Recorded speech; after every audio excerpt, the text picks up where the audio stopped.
Достар, мен бүгін сіздерге мына алдымда тұрған Еділбай қой тұқымы жайлы ақпарат бергелі отырмын. Еділбай қой тұқымы тарихпен, уақытпен әбден толық тексеріліп, өнімділігі 100% анықталған қой тұқымы болып есептеледі.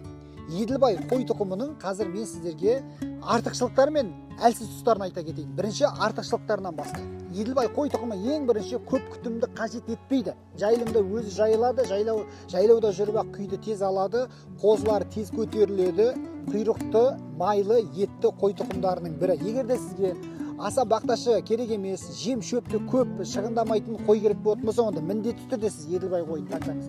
Әсіресе солтүстік, оңтүстік, батыс, шығыс өңірге бұл қой емін еркін сіңісіп кетеді.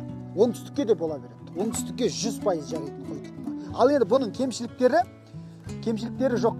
Қошқарлары 180-150 килограммның арасында басады Еділбайдың. Сондықтан да Еділбай қойын таңдаңыз.